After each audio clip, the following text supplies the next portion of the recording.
അതേടാ ഒരാള് പുസ്തകം വായിക്കുവാണ്. ദേ ഇത്ര അവാർഡ് കിട്ടിയ ഒരാളാണ്. അത്രയും മാത്രമല്ല, ദേ ഇത് കണ്ടോ, ഇഷ്ടം പോലെ അവാർഡുകളാ. സന്തോഷേട്ടാ നമസ്കാരം. നമസ്കാരം. നമസ്കാരം. നമ്മളിപ്പോ എവിടെയാണ്? നമ്മള് കോട്ടയത്താണ് നിൽക്കുന്നത്. കോട്ടയം ജില്ലയിലെ അയർക്കുന്നം എന്ന് പറഞ്ഞ സ്ഥലത്താണ്. ഒരാളെ കാണാൻ വേണ്ടി വന്നല്ലേ? അയാളുടെ പ്രത്യേകത കേട്ടാണല്ലോ, നിങ്ങൾ ഞെട്ടിപ്പോകത്തേ ഉള്ളൂ. നമുക്ക് എന്തായാലും ആളൊന്ന് പരിചയപ്പെടാം. സംഭവം ചെറിയ സംഭവമൊന്നുമല്ല. നമുക്കൊന്ന് പരിചയപ്പെട്ട് കഴിയുമ്പോൾ നിങ്ങൾക്ക് തന്നെ മനസ്സിലാവും, കണ്ടില്ലായിരുന്നെങ്കിൽ നഷ്ടമായി പോയെന്നെ. ആള് ഡിഗ്രി തേർഡ് ഇയർ അല്ലേ പഠിക്കുന്നത്? ആണ്. പേരെന്താ മോളെ? എന്റെ പേര് ഭാഗ്യലക്ഷ്മി. ഇങ്ങനെയൊക്കെ ചെയ്യുന്നെന്ന് പറഞ്ഞാൽ നമ്മളിത് കണ്ടപ്പോ ആദ്യം ഓർത്ത് പുറത്തുള്ള ആരോന്നാണ്, മലയാളിയാന്ന് ഒരിക്കലും വിചാരിച്ചില്ല. ആദ്യം എനിക്ക് പ്രജന ഈ വീഡിയോ ഇട്ട് തന്നപ്പോ ഞാൻ വിചാരിച്ചത് എപ്പോഴുള്ളവരാ ഇത് ഹിന്ദിക്കാർ വല്ലതാണോ അങ്ങനെ ഓർത്തത്. പക്ഷെ നമ്മുടെ നാട്ടിലാണ്, കേരളത്തിലാണ്, കോട്ടയത്താണ്, അയർക്കുന്നത്താണ് നാഷണൽ അവാർഡ് കിട്ടിയിട്ടുള്ളതാണ്. അതായത് ഒരുപാട് അവാർഡുകൾ കിട്ടിയ ഒരാളാണ്. 10 വർഷം കൊണ്ട് ചെയ്യുന്നുണ്ട്. ഇപ്പൊ എന്താ ചെയ്യാൻ പോണെന്നൊക്കെ നമുക്ക് കാണാം. പ്രതിനെ അകത്തോട്ട് കയറിയാലേ ഈ അവാർഡ് തന്നെ കണ്ടു കഴിഞ്ഞാലേ ശരിക്കും ഈ ഫലകങ്ങൾ വെക്കാൻ ചുവരുകളില്ല എന്ന് പറഞ്ഞാൽ അത്രയ്ക്ക് അവാർഡുകളാണ് കിട്ടിയിരിക്കുന്നത്. എണ്ണമില്ല, കണ്ടോ, അത്രയ്ക്കായിട്ടാ വെച്ചേക്കുന്നത്. ഇതൊക്കെ എന്തിനൊക്കെ മോളെ കിട്ടിയോ?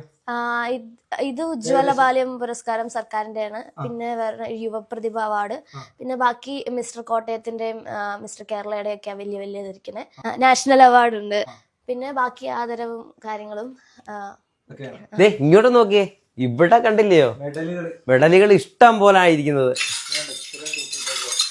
ഇത് ഒന്നും രണ്ടോന്നും അല്ല കേട്ടോ, കണ്ടോ എന്താ ചെയ്യുന്നതെന്ന് കാണാല്ലേ? ഒന്ന് കാണാം. എന്തെങ്കിലും ഒന്ന് കാണിച്ചേ.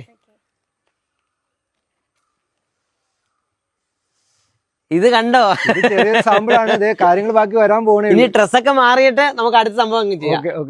അതേടാ ഒരാള് പുസ്തകം വായിക്കുവാണ്. ഇതൊരു ചെറിയ ഇരിപ്പല്ല. അതെ അതെ അതെ. ശരിക്കും ഇതേപോലെ ഒരു കാല് ഇങ്ങനൊക്കെ വെച്ചിരിക്കണമെന്നുണ്ടെങ്കിൽ ചെറിയ കാര്യമല്ല. ഇനി ആളുടെ ആഗ്രഹം ചോദിക്കാല്ലേ? ആഗ്രഹങ്ങൾ ചോദിക്കാം. എന്താ ആഗ്രഹം? ഇനി ഇന്റർനാഷണൽ ലെവലിലുള്ള കോമ്പറ്റീഷൻസിനൊക്കെ ഇറങ്ങണം തന്നെയാണ് ആഗ്രഹം. ലോകം അറിയപ്പെടണമെന്നാ ഞങ്ങളുടെ ആഗ്രഹം. ശരിക്കും എന്താ ഇതിനൊക്കെ പോവാത്തെ? അത് എല്ലാത്തിനും അടിസ്ഥാനമായിട്ട് സാമ്പത്തികമാണല്ലോ. ഈ താമസിക്കുന്ന വീട് ഇത് വാടകയ്ക്ക് ഇപ്പൊ വാടകയ്ക്ക് താമസിക്കുന്നത്. ശരിക്കും പ്രജനെ ഇവർക്കൊക്കെ കഴിവുണ്ട്. ഇത്രയും കഴിവെന്ന് പറഞ്ഞാൽ ചെറിയ കാര്യമല്ല. അത് നിങ്ങൾക്ക് കാണാൻ മനസ്സിലാവും. ഈ കഴിവുണ്ടെങ്കിൽ പോലും അത് ലോകം അറിയണമെന്നുണ്ടെങ്കിൽ സാമ്പത്തികം വലിയൊരു സംഭവമാണ്. മോൾ എന്ത് വേറെ ചെയ്യുന്നത്?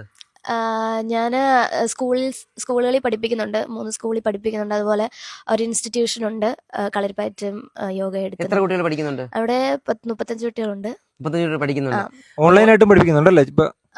ഓൺലൈനായിട്ട്. പ്രജനെ വേറൊരു കാര്യം നോക്കണം, ഇത്ര ചെറുപ്രായത്തില് ഇത്രയും കാര്യങ്ങൾ സാമ്പത്തികത്തിന് വേണ്ടി അങ്ങനെ ഒരു സംഭവം കൂടെ ചെയ്തിട്ടാണ് ഈ കാര്യങ്ങളൊക്കെ ചെയ്യുന്നത്. അപ്പം എല്ലാവരും സപ്പോർട്ട് ചെയ്താലുണ്ടല്ലോ ഇന്ത്യയിലെ ഏറ്റവും ടോപ്പ് ഒരാളാവും. നമ്മുടെ ഇന്ത്യയുടെ പേര് ലോകത്ത് മൊത്തം എത്തുക ഈ ഒരു ഇതില്. അത് തന്നെ ഇവരെയൊക്കെയാണ് സപ്പോർട്ട് ചെയ്ത് വരേണ്ടത്.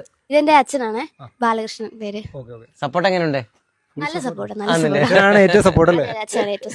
എന്തോ ചെയ്യുന്നേ? ഞാന് കരാട്ടയുടെ ഇൻസ്ട്രക്ടറാണ്. കരോട്ടയൊക്കെ ചെയ്യുന്നത്. അപ്പൊ മോക്ക് വലിയൊരു സപ്പോർട്ടായി അല്ലയോ? അതെ അതെ. ശരിക്കും നാട്ടുകാരൊക്കെ എങ്ങനെയുണ്ട്? നാട്ടുകാര് വളരെ സപ്പോർട്ടീവാണ്. എല്ലാവരും നല്ല രീതിയിലാണ് പോകുന്നത്. പഞ്ചായത്തിന്റെയും ഒക്കെ ഭാഗത്തുനിന്ന് ഇച്ചിരി നല്ല രീതിയിലുള്ള സപ്പോർട്ട് ഉണ്ടെങ്കിൽ കൂടുതൽ നല്ല ഉയരത്തിൽ എത്തിയേനെ. ലോകം അറിയപ്പെടും. അയർക്കുന്നം പഞ്ചായത്തൊക്കെ കൂടി സപ്പോർട്ട് ചെയ്യുകയാണെങ്കിൽ മോള് വേറെ ലെവലിലെത്തും. ഈ നാട് അറിയപ്പെടും, ഇന്ത്യ അറിയപ്പെടും അല്ലേ? ഞങ്ങൾ തന്നെ കണ്ട് ഞെട്ടിപ്പോയി. ചെറിയ സംഭവമല്ല. ഏത് കോളേജിലാണ് പഠിക്കുന്നത്? ഞാൻ കോട്ടയം ബെസേലിയസ് കോളേജിലാണ് പഠിക്കുന്നത്. 3ാം വർഷ വിദ്യാർത്ഥി. ഒരു സംഭവമല്ല, സാധാരണ നമ്മൾ ഒന്ന് പ്രതീക്ഷിച്ചു വന്നതാ. എന്തൊക്കെ ചെയ്യുന്നെന്ന് ചോദിച്ചേ. ഞാൻ കളരിപ്പയറ്റുണ്ട്, അതുപോലെ സ്പോർട്സ് യോഗ, പിന്നെ കരാട്ടെ ഉണ്ട്, പിന്നെ ബോഡി ബിൽഡിംഗിലെ ഫിറ്റ്നസ് ഫിസിക് എന്ന് പറഞ്ഞ കാറ്റഗറിയിൽ കോമ്പീറ്റ് ചെയ്യാറുണ്ട്. അപ്പൊ എല്ലാ സംഭവങ്ങളും ഉണ്ട്. അയാൾക്ക് പാതിരാത്രി അല്ല എവിടെ വേണേ പോകാൻ പറ്റും. കുട്ടികളോടും മുതിർന്നവരോട് എന്താ പറയാനുള്ളത്? ഇപ്പോഴത്തെ പുതിയ ജനറേഷനിലെ കുട്ടികൾ എന്തെങ്കിലുമൊക്കെ ആക്ടിവിറ്റീസിൽ എൻഗേജ് ആകുക. ഫിസിക്കൽ ആക്ടിവിറ്റി, കളരിപ്പയറ്റോ കരാട്ടെ യോഗ എന്തെങ്കിലുമൊക്കെ ആയിട്ട് എൻഗേജ് ആകണം. കാരണം ഇപ്പോൾ ഒത്തിരി ജീവിതശൈലി രോഗങ്ങളൊക്കെ എല്ലാവർക്കും വരുന്ന ടൈമാണ്. പ്രായഭേദമന്യേ വരുന്നതാണ്. അപ്പം പുതിയ കുട്ടികളൊക്കെ എന്തിലേലും ഒക്കെ എൻഗേജ് ആയി ഫിറ്റ് ആയിട്ടിരിക്കുക. തീർച്ചയായിട്ടും ഇത് കാണുമ്പോ എല്ലാവർക്കും ഒരു ഇൻസ്പിറേഷൻ ആണ് അല്ലേ? എന്തെങ്കിലുമൊക്കെ ഒന്ന് പഠിക്കുക.